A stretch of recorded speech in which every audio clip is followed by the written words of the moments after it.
안녕하세요. 성공예감 이대호입니다.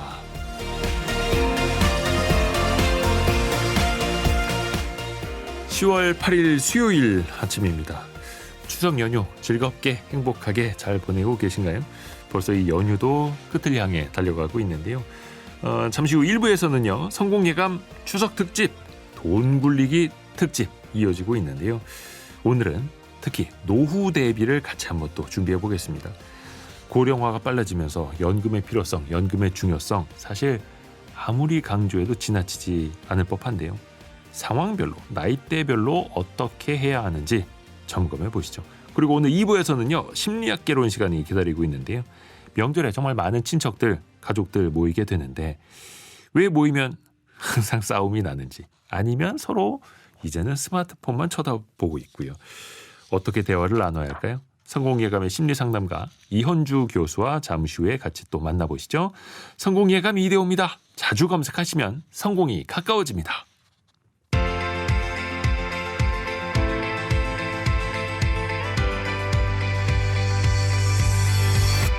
KBS 1라디오 성공예감 이대호입니다.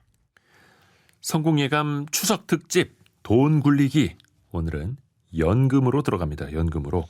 연금 뭐 중요하다는 이야기, 준비 미리미리 해놔야 한다는 이야기 저희도 정말 많이 전해드리는데요. 근데 먹고 살기 바빠서, 정신이 없어서, 시간이 없어서, 애 키우느라 바빠서 사실 핑계는 많습니다. 그래도 준비를 해야죠. 근데 또 들어가다 보면요. 연금 저축부터 뭐 퇴직연금, IRP 등등 어려운 용어들 많이 나오지 않습니까? 쉽게 자세히 또 풀어드리겠습니다. 오늘은 업라이즈 투자자문 대표인 김성일 연금투자연구소장과 함께합니다. 안녕하세요. 네, 안녕하세요. 반갑습니다. 그런 질문 많이 안 들으세요? 도대체 얼마 정도 있어야, 얼마 정도를 준비해 놔야 하나요? 얼마 정도 있어야 노후가 좀 준비가 될까요? 혹시 대표님은 뭐라고 대답해 주세요? 네. 이 질문 되게 많이 받는데요. 그렇죠. 보통은 이제 뭐 10억이 있어야 된다, 20억이 있어야 된다, 이렇게 답변하시는 분들이 많아요. 그렇게 되면 뭐 아예 너무 넘사벽 금액이고 어떻게 준비하냐 뭐 이렇게 하면서 난 안 되겠다 그냥 포기해버리고 그냥 잊어버리는 경우가 더 많거든요. 네네. 근데 이제 중요한 거는 이런 금액이 아니라 현금 흐름이 훨씬 중요합니다. 지금 이제 월급을 받고 생활비를 쓰잖아요. 네. 그것처럼 노후에도 월급처럼 이제 현금이 생기면 되거든요. 그래서 얼마를 준비해야 하냐, 그 금액을 생각을 할 때 중요한 거는 뭐 통계도 있고 뭐 자료도 많이 있는데 가장 중요한 거는 자신의 지금 생활비예요. 네. 자기 생활비 체크해 보시고 그 수준에 맞춰서 준비하라, 이렇게 말씀을 드리는데요. 뭐 예를 한번 들어볼게요. 네. 30세인 직장인 분이 60세에 은퇴한다고 가정을 하면 지금 월급이 300만 원이라고 치면 네. 이 돈을 이번 달에 다 써버리면 노후 파산은 피할 수가 없겠죠. 그렇죠. 전혀 준비된 게 없으니까. 근데 만약에 은퇴 자금을 은행 예적금에 넣는다라고 가정을 하면 네. 은행 금리가 인플레이션하고 비슷한 수준이라고 볼 수 있거든요. 그러면 월급 300만 원 중에 150만 원을 저축해야 60세에 지금 시세인 150만 원의 생활비를 사용할 수 있게 됩니다. 그러면 은퇴 준비에 수입의 절반을 저축해야 되는 상황이 되는데, 이렇게 말씀드리면 말도 안 된다, 어떻게 그게 가능하냐 이렇게 얘기를 하세요. 네네. 근데 이거가 끝이 아니고 가능한 방법이 있는데, 투자를 통해서 수익률을 조금만 높이면 네. 이 부담이 훨씬 줄어듭니다. 예를 들어서 투자 수익률이 5%라고 가정을 하고 네. 매달 300 중에 211만 원을 생활비로 쓰고 나머지 89만 원을 저축을 하는 거죠. 네. 이 89만 원이 5% 복리로 30년 동안 불어나게 되겠죠. 그렇게 되면 60세에 385만 원이 돼요. 그런데 이 돈이 물가를 반영해서 지금 시점으로 환산을 하게 되면 그게 211만 원이 됩니다.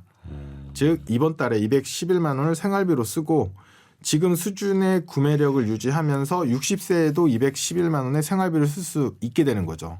근데 지금 저축해야 되는 돈은 89만 원.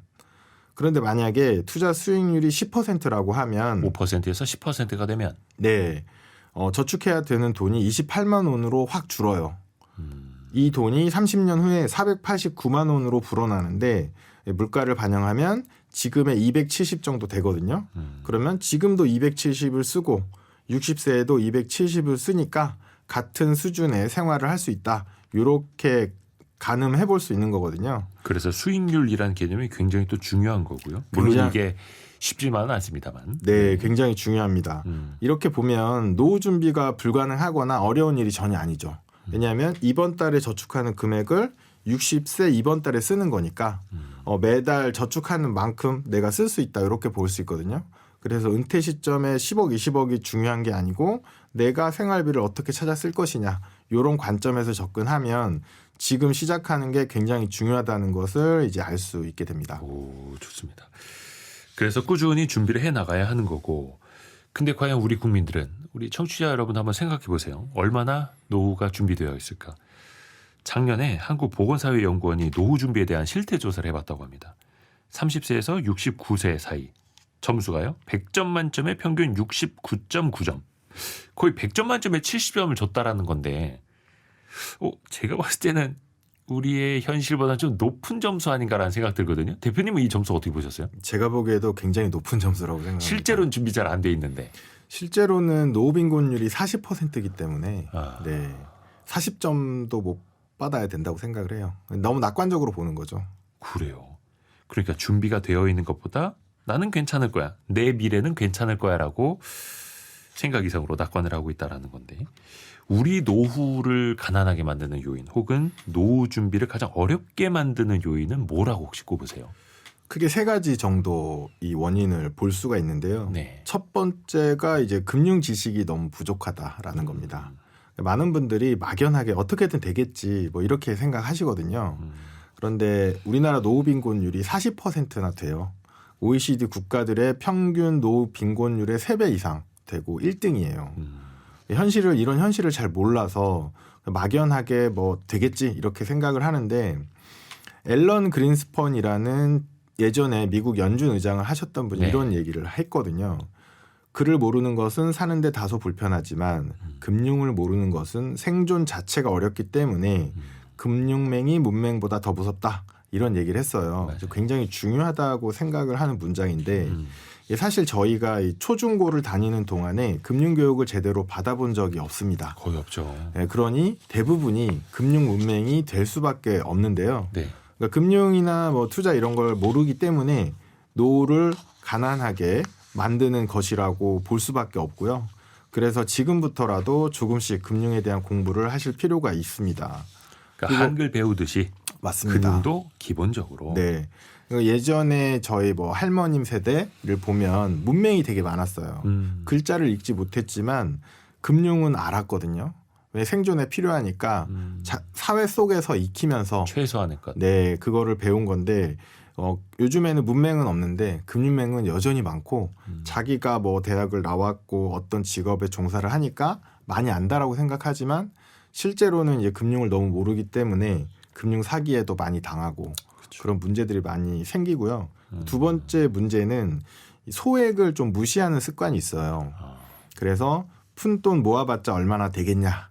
그리고 뭐 티끌 모아 티끌 이런 자조적인 말들을 많이 하는데 사실은 다릅니다. 네, 왜 그러냐면 이거는 이제 복리 효과를 모르기 때문에 하는 말이거든요. 네. 아까 사례에서도 언급드렸듯이 한 달에 30만 원만 저축해서 굴려도 노후 준비가 가능해지거든요. 시간에 따른 복리 효과 때문인데 일찍 시작하면. 네, 굉장히 티끌이라고 생각하지만 전혀 그렇지 않다. 소액을 무시하면 안 된다. 이런 게 굉장히 중요하고요. 세 번째는 꾸준한 실천입니다. 뭐 다이어트랑 제가 자주 비교를 하는데 다이어트 하는 방법을 모르는 사람은 없거든요. 네. 다 알죠. 네, 적게 먹고 많이 움직이면 된다는 굉장히 심플한 원칙인데 요거를 실천하는 사람이 있고 안 하는 사람이 있는 거죠. 제가 이제 상담을 하다 보면 뭐 연금 준비를 하고 투자를 하고 뭐 했는데 사정이 생겨서 못 한다. 이런 얘기를 굉장히 많이 들어요. 사정이 생겼다고요? 그러니까 네. 경제적인 사정. 네, 연금저축이든 뭐 IRP든 이런 계좌들의 저축을 꾸준히 하다가 사정이 생겨서 계좌를 해지했다. 뭐 이런 얘기들 굉장히 많이 하는데 그래서 다이어트 하다가도 항상 사정이 생깁니다. 맞습니다. 누가 치킨을 시켰고 네. 예, 회식을 하게 되고. 그렇죠. 네, 그런 사정이 생기는데 뭐 개인적인 사정이든 집안 사정이든 사정은 항상 생겨요.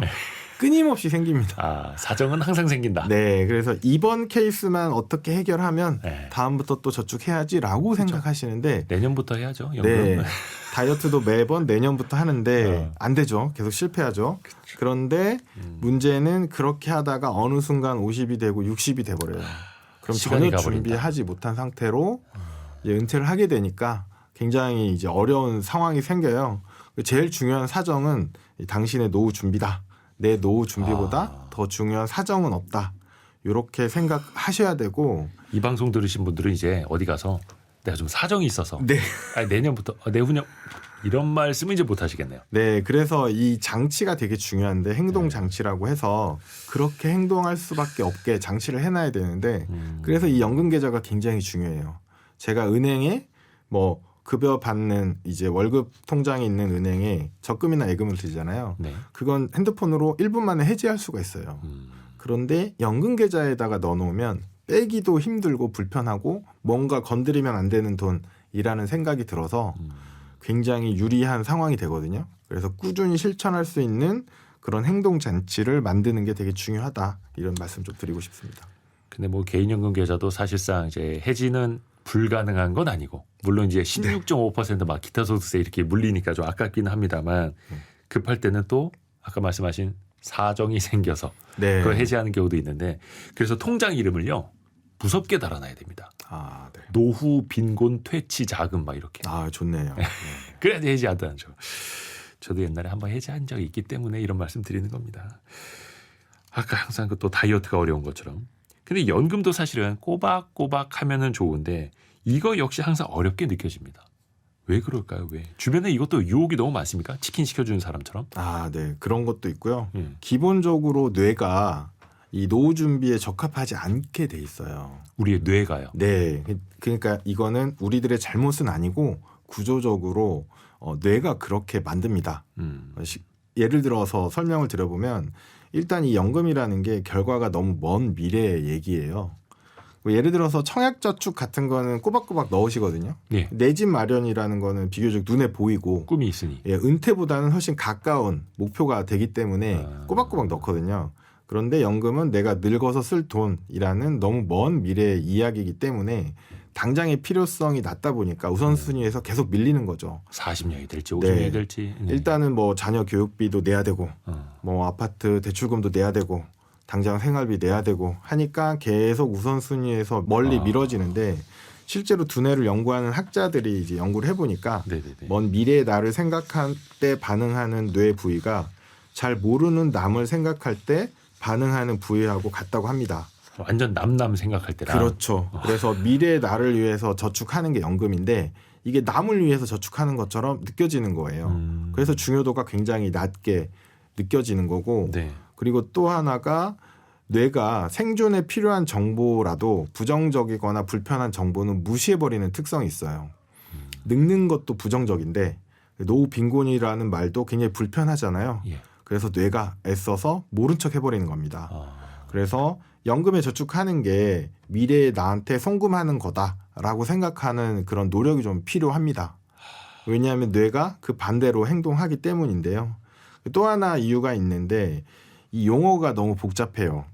연금 저축, 연금 저축 펀드, 뭐 IRP, ISA, 퇴직연금, 뭐 납부 한도, 세액 공제, 과세 이연 이런 용어들이 영어도 있고 한자말도 섞여 있고 그냥 용어가 너무 많으니까 부담스럽게 느껴지거든요. 그렇죠. 그래서 시작하려고 하다가 그냥 바로 포기해 버리죠.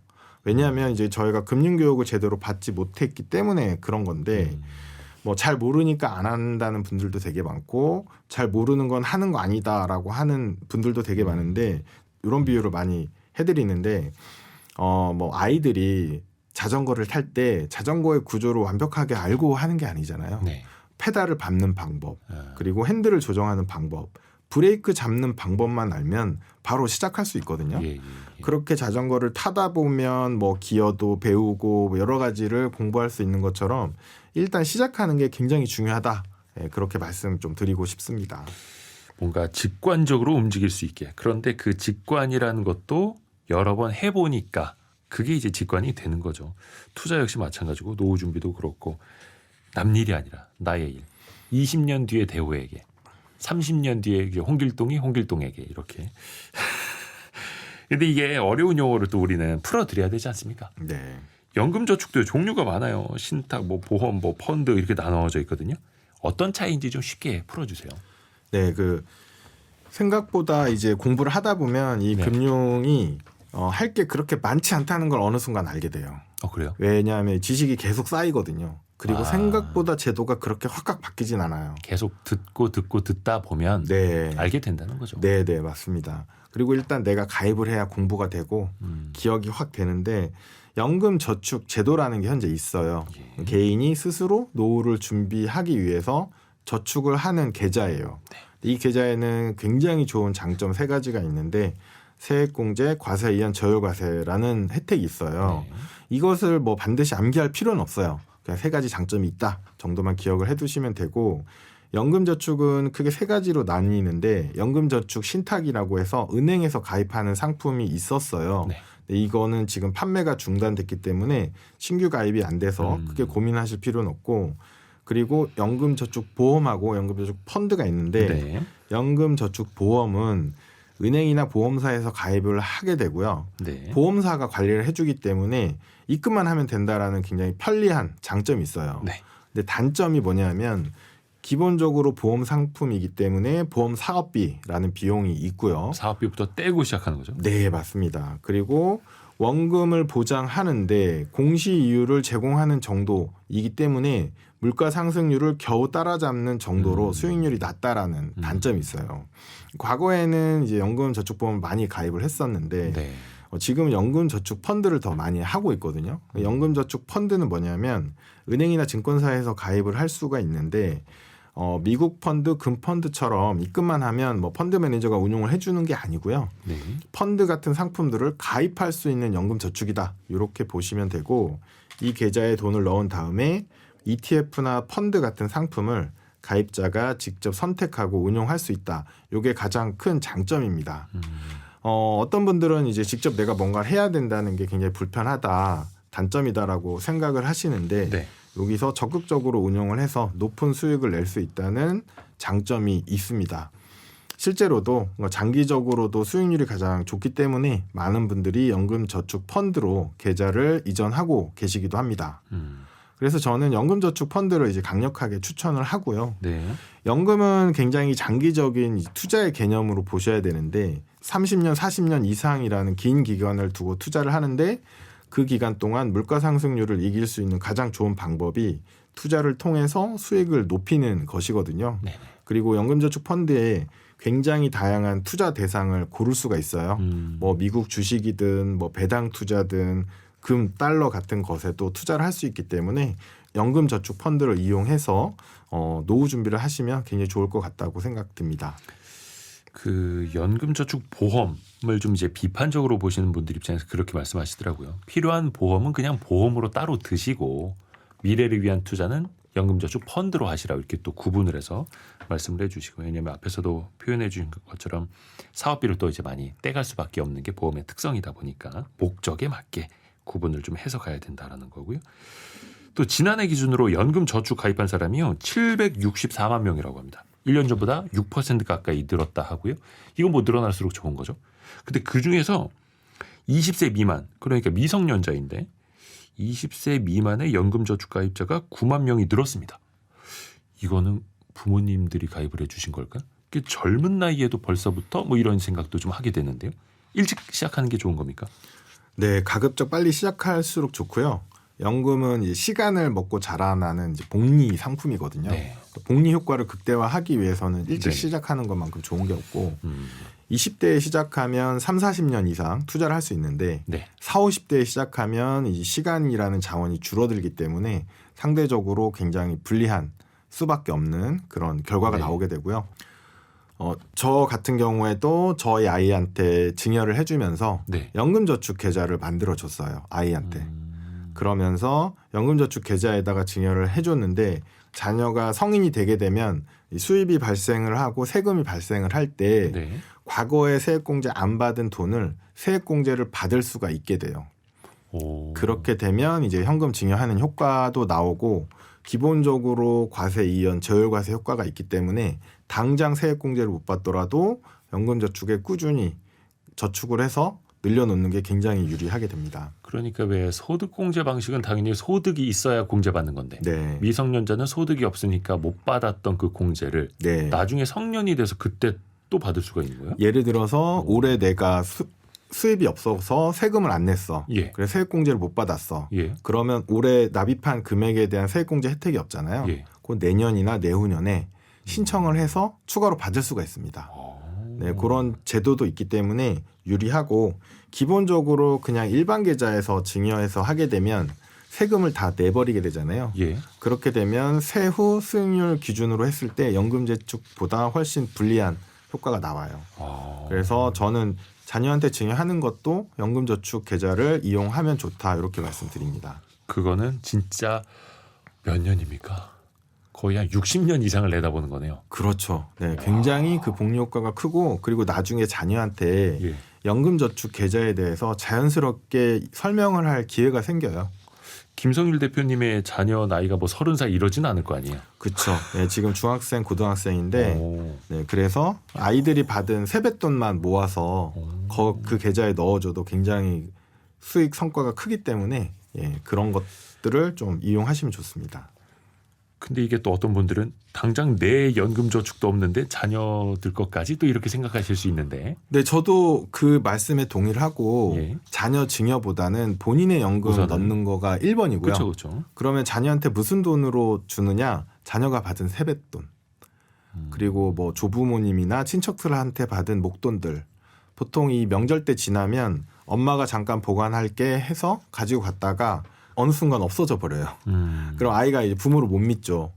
그러니까 그 돈만 모아서 해줘도 되거든요. 저 같은 경우에도 아이들 세뱃돈, 용돈 받은 거 모아서 저축을 해줬고 그게 10년 이상 굴려져서 수익이 많이 발생을 했어요. 아, 벌써요? 네, 아이들이 그걸 보면서 그냥 놀라하기도 하고 그럼 내 돈을 어디에 넣었냐, 어디에 투자했냐 이런 질문하면 자연스럽게 또 금융에 대한 얘기들을 많이 하는 기회가 되기 때문에 세뱃돈 받은 것만 잘 굴려줘도 굉장히 크다 이런 말씀 드립니다. 재밌습니다. 근데 또 많은 분들이 또 생각을 하시는 게 시간이 걸리는 뭐 내가 20년, 30년, 40년 준비하는 연금보다는 빠르게 공격적으로 투자를 해서 특정 코인 같은 거, 개별 주식 같은 걸로 딱 불려가지고 내가 노후 준비 한 방에 끝내면 되지 뭐. 이렇게 네. 생각하시지 않나요? 그렇죠. 그렇게 생각 많이 하시고 네. 특히 종잣돈이 부족한 젊은 분들 같은 경우에 그런 생각을 많이 하세요. 근데 뭐 투자를 해보셔야 아는데 쉽지 않죠. 그렇게 단박에 부자 되는 게 쉽다면 정말 많은 부자들이 있을 건데 네. 실제로는 쉽지 않아요. 그래서 이거를 설명을 해도 설득을 해도 잘 안 받아들여진다는 걸 알거든요. 그래서 제가 권하는 거는 연금 계좌에 있는 거는 놔두고 네.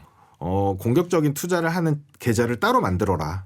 그래서 그 계좌는 공격적으로 한번 해봐라. 따로 네, 그러니까 당신의 이른바 실력이라고 하는 것과 그렇죠. 네. 시간과 수익률의 복리 효과를 읽어나가는 네. 연금저축 펀드를 한번 대결을 시켜보라는 거예요? 비교하는 거죠 스스로. 그래서 뭐 연금 계좌는 뭐 자산 배분, ETF 자산 배분 같은 걸로 굴려놓고 그리고 자기가 공격적으로 하는 뭐 코인이든 개별주든 미국 주식이든 요거는 또 다른 계좌에서 해보는 거죠. 그렇게 하면 하는데 3개월, 6개월, 1년짜리 수익률 가지고 판단하면 안 되고 최소 3년에서 5년은 계좌를 나눠놔야 돼요. 예. 그래서 시장의 부침을 한번 느껴보고 그렇게 하면서 이 공격적인 투자가 나랑 맞는지 내 투자 실력이 진짜 장기적인 실력인지 이런 거를 좀 냉정하게 봐야 되는데 모든 돈이 올인되어 있으면 망했을 때 너무 충격이 크거든요. 그렇기 때문에 계좌를 분리하고 아직은 투자에 굉장한 고수라고 말할 수는 없기 때문에 적은 금액으로 해봐라. 해보시고 그것을 3년, 5년 해놓고 수익률을 점검을 해봐라. 그렇게 되면 내가 어느 게 더 나랑 맞는 투자법인지 그때 알 수 있거든요.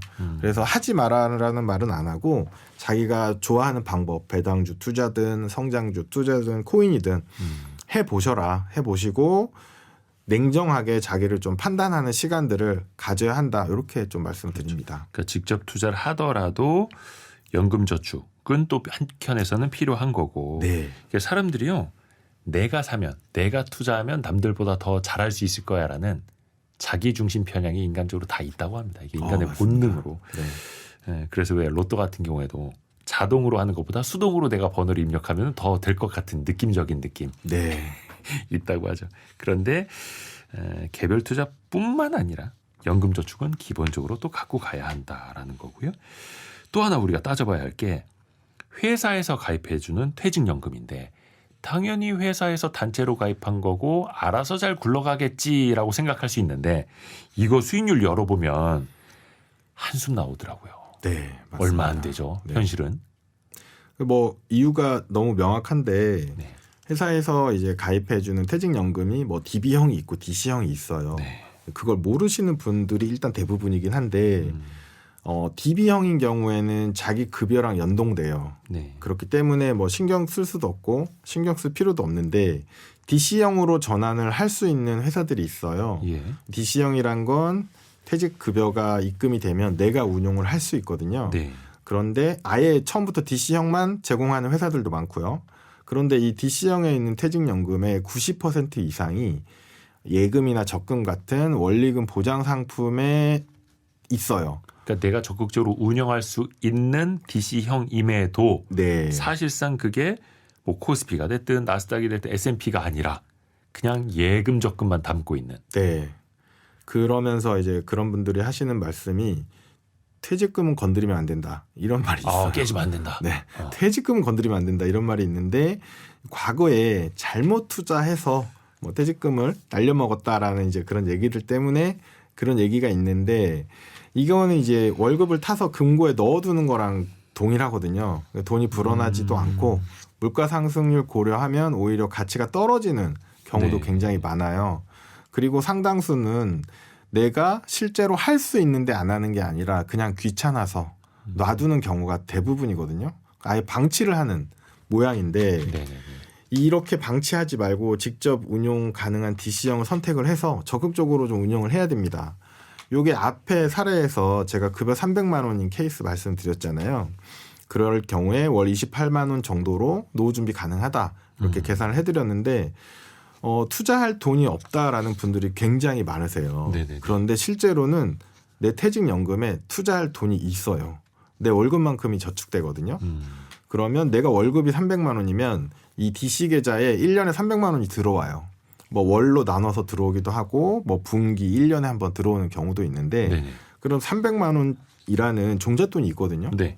그러면 아까는 한 달에 28만 원 저축하라고 했는데 내가 굳이 저축하지 않아도 회사에서 투자할 종잣돈을 만들어 줬어요. 그렇죠. 300만 원. 그러면 내가 28만 원 저축하고 그리고 회사에서 DC 계좌로 1년에 300만 원 넣어줬잖아요. 네. 요 두 자금을 더해서 굴리면 노후 생활비가 아까는 270이었는데 540으로 늘어나게 돼요. 그거 굉장히 큰 차이죠. 그리고 퇴직연금은 직장 생활하는 내내 쌓이는 거잖아요.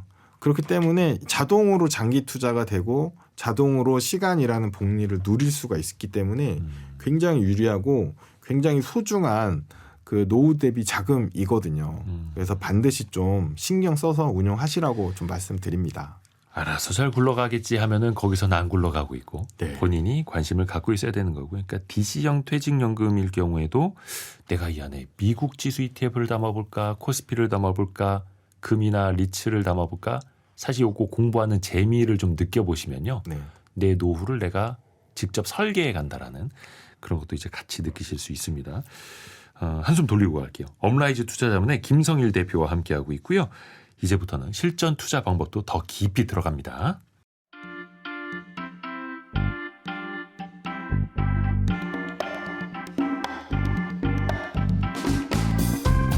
지금 여러분께서는 KBS 일라디오 성공예감 2대호입니다를 듣고 계십니다. 프로그램에 참여하신 청취자 여러분께는 추첨을 통해 아름다운 식탁 창조 주비푸드에서 뿌리 담은 리얼 생와사비를, 쉽고 빠른 판촉물 제작 시너지 기프트에서 고속 충전 마우스패드를, 그리고 성공예감에서 준비한 커피 쿠폰을 보내드립니다. 당첨자는 성공예감 2대호입니다 홈페이지에서 확인하세요.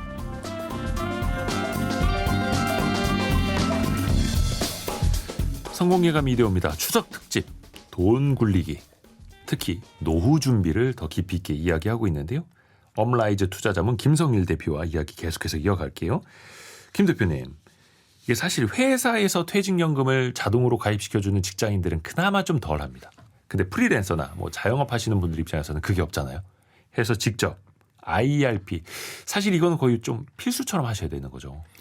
네, 맞습니다. 자영업자나 프리랜서는 퇴직연금 제도가 없기 때문에 특히나 더 본인이 신경 써서 준비를 해야 되거든요. 그러면 앞서 말씀드린 연금저축 펀드도 하실 수 있고 추가적으로 IRP라는 개인형 퇴직연금을 하실 수 있어요.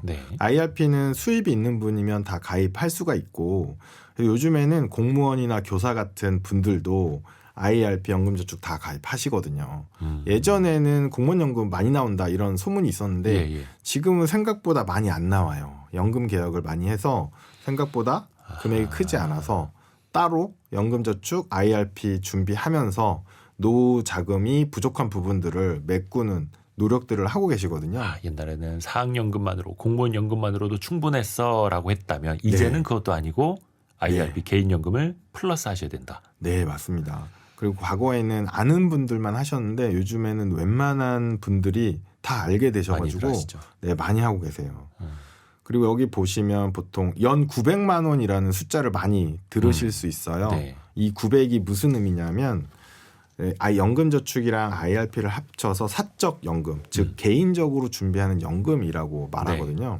거기에서의 세액공제 한도가 연간 900만 원입니다. 왜 900만 원까지만 해줄까요? 이거 참 궁금한데. 저도 궁금한데 그거에 대해서 설명하는 자료는 없고 법에 그렇게 나와 있어서 이건 어찌됐든 간에 나라가 세금을 안 받고 그렇죠? 세금을 어떻게 보면 이제 역으로 써서 국민들의 노후를 또 준비할 수 있도록 지원하는 거다 보니까 뭐 돈이 뭐 한정적으로 있을 수밖에 없기 때문에 좋은 거일수록 한도가 다 있잖아요.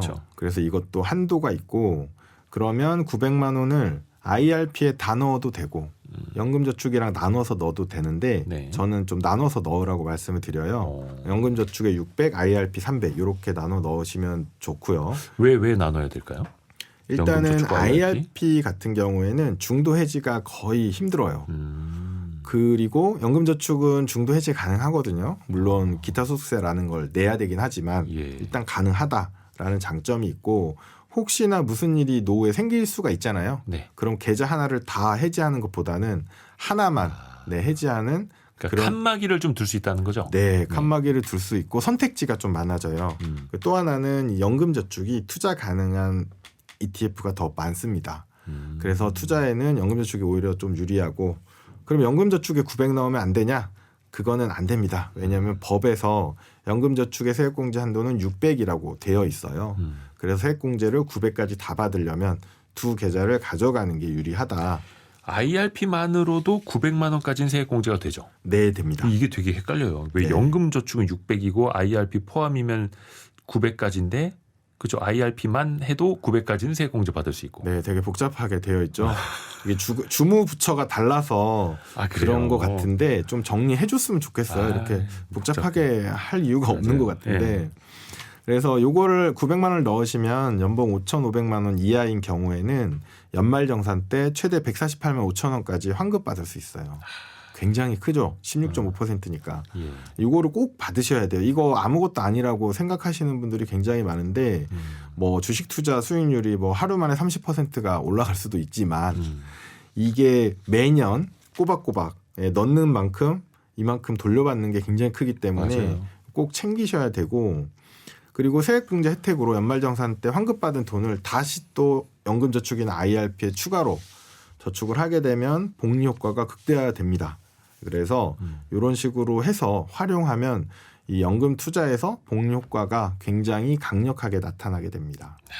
필요합니다. 그리고 이렇게 모르시는 분들은요. IRP랑 ISA랑 정말 많이 헷갈려 하십니다. 근데 노후 대비가 IRP고 ISA는 자산을 쌓아나가는 개념이잖아요.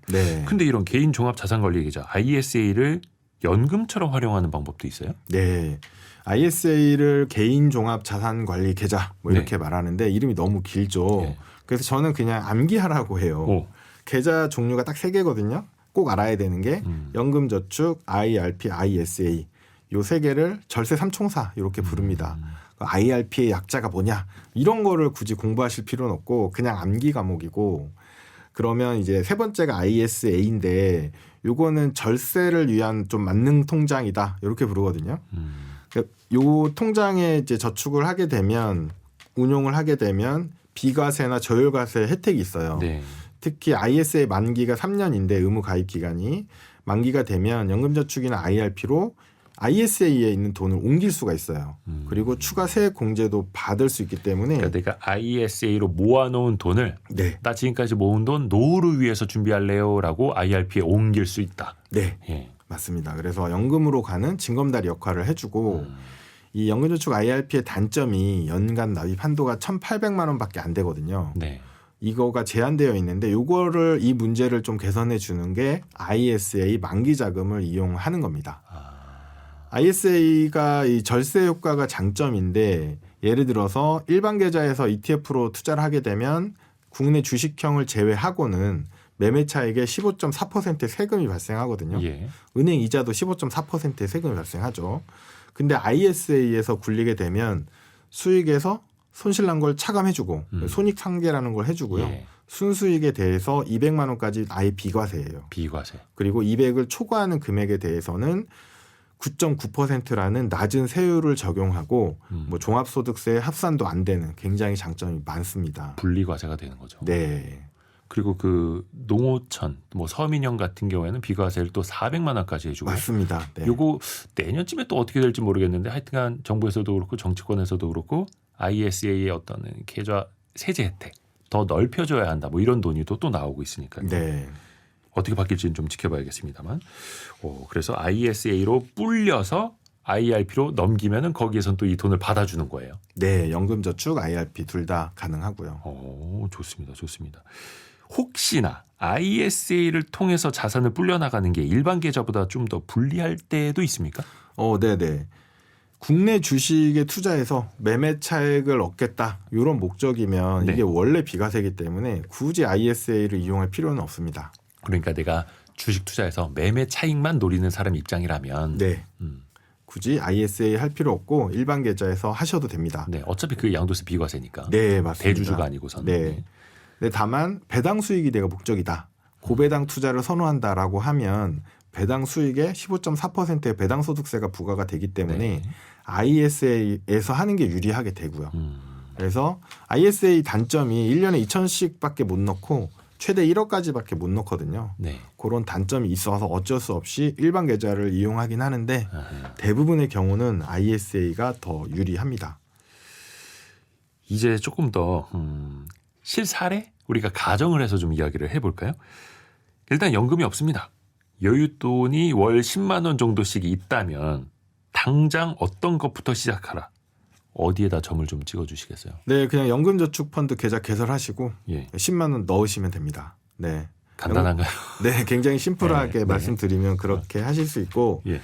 아주 뭐 꼼꼼하게 따지면 ISA는 비과세니까 더 유리하지 않냐 뭐 이럴 수 있는데 연금저축에 넣으셔야 세액공제를 받으실 수 있거든요.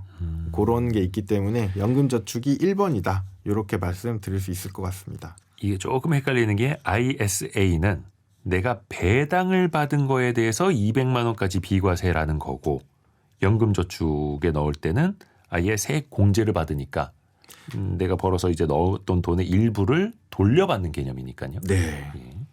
당장으로 봤을 때 연금저축부터 시작을 해야 된다라는 네. 거고요. 금액을 조금 높여볼까요? 월 30에서 50만 원 사이 내가 준비할 수 있다라고 네. 하면 어떻게 가야 됩니까? 뭐 여러 가지 해법이 있는데 저는 연금저축, IRP, ISA 계좌 3개 다 개설하시고 네. 10만 원씩 넣어라. 나눠서요? 네. 이 3분의 삼총사에게 10만 원씩. 네. 왜 그렇게 하냐면 세액공제를 가장 많이 받으려면 연금저축하고 IRP에만 넣으면 되거든요. 네. 근데 ISA 계좌도 공부를 하셔야 돼요.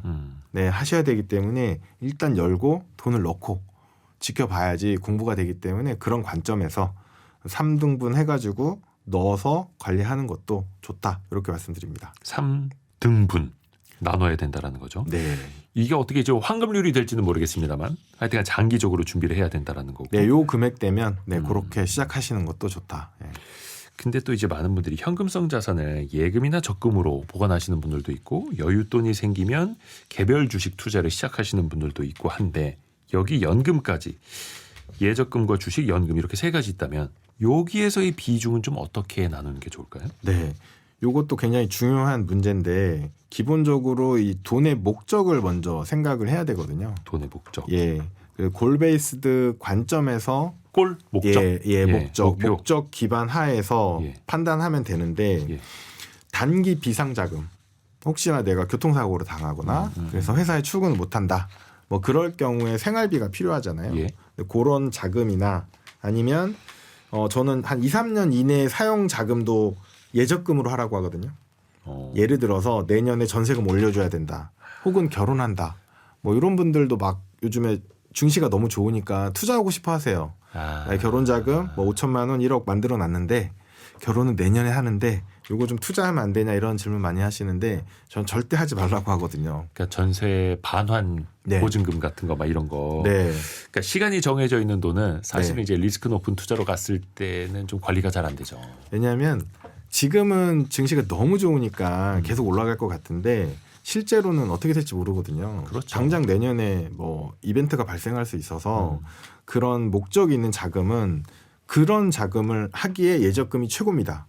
1년짜리 예금 딱 가입해 놓으시면 1년 후에 확정적으로 그 돈이 나오거든요. 네. 그리고 그리고 약간이지만 이자도 나오고 그런 자금은 그렇게 하는 거고 그 다음 목적 자금 중에 중요한 게 노후 자금이라고 저는 생각을 해요. 네. 그 노후 자금인 경우에는 일단은 절세 삼총사 이용해서 다 넣어서 관리를 하는 거고 그 다음에 중기 자금들이 있어요. 네. 뭐 아파트 마련 자금 뭐 이런 것들이 있거든요. 네. 그런 거는 이제 ISA에 넣어서 관리를 해주셔도 되고 ISA 한도가 다 찼다면 어쩔 수 없이 일반 계좌에서 관리를 해주시면 되는데 기본적으로 그런 자금의 목적에 맞춰서 활용하시는 게 중요하다라고 말씀드립니다. 근데 이게 노후 준비 콘텐츠 저도 이제 많이 다뤄보면서 느끼는 게 젊은 사람들이 많이 들어야 되는데 네. 오히려 연세가 있으신 분들, 은퇴가 얼마 안 남으신 분들이 후회하면서 더 많이 들으세요. 맞습니다. 네. 50대다. 연금 준비가 안 됐다. 지금부터라도 한다면 뭐부터 하면 좋을까요? 네, 굉장히 심플한데 연금저축 IRP, ISA 다 만드시고 네. 납입 한도만큼 넣으셔야 돼요. 연금저축 IRP 합쳐서 연간 1,800까지 들어가거든요. 넣을 수만 있다면. 네, ISA는 2,000까지 넣을 수 있죠. 그럼 합치면 인당 3,800을 절세 계좌에 넣을 수 있어요. 아니 근데 그 정도 넣으실 수 있는 분들이면은 사실 노후 고민 안 하시지 않을까요? 근데 하셔야 돼요. 왜냐하면 그러니까 얼마라도. 네. 얼마라도 아니고 연금저축 IRP 한도는 일단 다 넣으셔야 돼요. 한 달에 150 이상 저축하셔야 됩니다. 일단 최대한으로. 네, 최대한 하셔야 돼요. 왜냐하면 이 50대인 분들을 상담하다 보면 예를 들어서 뭐 직급도 좀 높잖아요. 뭐 팀장님, 부장님 되시고 회사에서. 뭐 직장 생활 뭐 50대까지 했다면. 네, 그리고 뭐 꾸준히 다니신 분들은 연봉도 막 1억 넘으세요. 근데 이분들의 너무 큰 문제가 뭐냐면 지출이 많아요. 지출이 많아요. 억대 연봉인데 네. 항상 힘들대. 네, 힘들어요. 항상 돈이 없대요. 네, 항상 사정이 있어요. 사정이 있어서 저축을 못 하고 계세요. 저축을 되게 적게 하고 계세요. 근데 이분들은 그렇게 쓰시면 정말 큰일인 게 뭐냐면 한 달에 뭐 극단적으로 1,000만 원의 수입이 있다고 칠게요. 예. 그러면 한 900만 원 생활비를 써요. 저축을 100만 원밖에 안 해요. 이게 참 사람이 신기한 게 소득이 늘어날수록 지출도 늘어요. 네, 맞습니다. 애들 학원도 많이 보내고. 네. 그런데 문제는 그렇게 쓰다가 은퇴를 하시잖아요. 그러면 소비 가능한 게 2, 300밖에 안 돼요. 그럼 엄청 불행해져요. 이런 분들이 가장 많이 불행해지고 그러니까 오히려 많이 버시는 분들이 오히려 노후 준비 더 못하고. 더 못하고 더 불행해지세요. 왜냐하면 말씀하신 것처럼 수입이 당장 많으니까 그걸 쓰시거든요. 그리고 가장 노후가 행복하신 분들이 공무원이세요. 왜냐하면 일단 많이 떼가요. 연금에. 강제로. 네, 강제로 그러니까 많이. 월급 받을 때는 이제 친구들하고 이렇게 만나면 네. 대기업 다니는 친구들을 제일 부러워하다가 그렇죠. 그분들이 노후에는 또 제일 행복하고. 그렇죠. 왜냐하면 아까 뭐 대기업 1,000만 원이면 공무원 500만 원이라고 치면 네. 은퇴 후에도 한 400이 나와요. 음. 네, 연금으로만 준비가 되거든요. 그러니까 생활의 편차가 크지 않기 때문에 네. 굉장히 만족스러운 은퇴 생활을 하는데 반대 경우가 굉장히 위험하거든요. 그래서 지금 50대면 지금 최대한 넣고 생활비를 줄여야 돼요. 굉장히 어쩔 수 없다는 거죠. 심플한 솔루션인데 굉장히 어려운데 지금 이미 긴장감을 갖고 계시잖아요. 하셔야 돼요. 네. 왕도는 없다는 거네요. 왕도는 없으면 다이어트의 왕도는 없잖아요. 네, 똑같습니다. 네. 그러게요. 연금을 수령하는 방식에도 혹시 전략이 있을까요? 네, 연금 수령 방식도 굉장히 중요해요. 왜냐하면 이 세금이 걸려 있기 때문에 그런데요. 국민연금 같은 경우에도 조기 수령도 있고 연기연금을 신청할 수도 있어요. 그렇기 때문에 유불리를 좀 따져서 해야 되고 연금저축이나 IRP를 꾸준히 모아 오셨잖아요. 네. 여기서 인출을 할 때 세금이 조금씩 달라져요. 그렇기 때문에 이거를 좀 공부를 하셔가지고 나는 어떻게 하는 게 좋겠다. 요 유리한 방법을 찾는 게 필요합니다. 왜 우리가 연금소득세는 3.3에서 5.5%입니다. 많이 이야기를 하는데 네. 사실 이제 나이가 더 많이 들수록 세율이 좀 낮아지는 그런 구조죠. 네. 그러니까 60대 중반까지 만약에 내가 소득 활동이 가능하다. 그러면 연금을 더 뒤로 미루면 미룰수록 세금 측면에서 조금씩 더 나아지는 거예요. 그것도 모은 연금이 적은 사람은 그게 맞고요. 근데 내가 연금을 진짜 열심히 모았어. 네. 많이 모았어. 네네. 그러면 55세부터 1,500만 원씩 인출하는 게 유리할 수도 있어요. 아. 왜 그러냐면 내가 되게 많이 모아놔가지고 나중에 1,500 초과해서 받으면 종합소득세나 분리과세를 해야 되거든요. 아. 근데 미리 1,500씩 찾아놓는 거예요. 예. 네, 그 세금 한도에 맞춰가지고. 연금 소득이 그러면 연간 2천만 원 넘어도 이게 종합소득세가 될 수도 있어요? 연금 소득이 1,500만 원을 기준으로 해서 1,500 이하면 5.5에서 3.3이라는 제월과세를 하고 네. 1,500을 넘으면 전체 금액이 종합과세나 분리과세 대상됩니다. 아, 그래요. 그리고 또 하나 재밌는 게 5.5% 세금 내면 적잖아요. 네. 근데 사람들이 종합소득세는 폭탄이라고 생각하거든요. 근데 만약에 내가 다른 수입이 없으면 5.5% 연금소득세보다 종합소득세가 더 적습니다. 아, 적은 경우들이 있어요. 그렇죠. 우리가 그냥 종합소득세율 이러면 되게 높을 거야라고 네. 생각을 하는데 그것도 역시 과세표준이라는 게 있으니까. 네, 과세표준이 있고 인적공제 같은 게 들어가거든요. 아. 그래서 그게 더 적는 경우도 있기 맞아요. 때문에 오히려 종합소득세율 적용이 더 유리할 수도 있다. 네, 유리한 경우들이 있습니다. 그것도 그래서 상황에 따라서. 따져보셔야 돼요. 그리고 또 하나가 디딤 펀드라는 게 있습니다. 이게 참 어려워서 뭘 해야 될지 모르겠어요라는 사람들을 위해서 만들어진 거라 하더라고요. 이거 좀 네. 알려주세요. 네, 기본적으로 연금 같은 노후 대비 상품, 장기 상품을 할 때 자산 배분 투자를 많이 하라고 권해요. 네. 여러 가지 금융회사도 그렇고 뭐 저도 자산 배분에 대해서 긍정적으로 생각을 하는데 많이 알려져 있는 뭐 TDF도 그렇고 디딤 펀드도 그렇고 전부 자산 배분형 상품들이거든요. 네. 자산을 배분한다는 것은 장기적인 성장이 기대되는 주식도 넣고 주식이 안 좋은 그런 시즌들이 있으니까 채권이나 뭐 금, 달러 같은 여러 가지 자산의 분산을 해서 안정성도 지키고 수익성도 챙기는 그런 걸 자산 배분이라고 하는데 이 디딤 펀드는 뭐냐면 금투협에서 주도를 해서 운용사들하고 같이 만든 건데 디딤 펀드는 전부 다 자산 배분형 펀드입니다. 근데 운용사별로 운용하는 스타일은 조금씩 달라요. 자산 배분이지만 스타일은 조금씩 다르고 그 대신에 자산 배분형 상품들을 이 디딤이라는 이름을 붙여가지고 공동 마케팅을 하는 거고 그래서 자산 배분을 하고 싶은데 내가 직접 하긴 어렵다라고 했을 때 선택지로 이런 디딤 펀드를 하는 것도 괜찮고 네. TDF 같은 경우에도 자산 배분형이기 때문에 많은 금융회사에서 판매를 많이 하고 있죠. 그런 상품을 선택하는 것도 방법이 되겠습니다. TDF라고 하는 건 타겟 데이트 펀드 그러니까 그 나이대에 맞게 네. 나이가 높아질수록 안전자산 비중을 더 늘려나가는 이런 구조. 네. 디딤 펀드라고 하는 건 자산운용사들 한 회사에 딱 하나씩만 출시하도록 해서 네. 이것도 이제 좀 비교해서 줄 세우기가 되더라고요. 네, 수익률. 맞습니다. 물론 이제 공격적인 투자를 또 많이 하면 수익률이 높을 수는 있겠으나 또 안정성이 또 떨어질 수도 있는 거니까 이거는 금융투자협회가 주도하는 거라고 하니까 이 금융회사들 경쟁도 시켜보고 네. 또 가입자 입장에서 소비자 입장에서 좀 비교해 보면서 좀 따져보면 좋을 것 같아요. 네. 많이 배웠습니다. 일단 당장 시작하라. 아까 다이어트처럼 왕도는 없다라는 거. 네.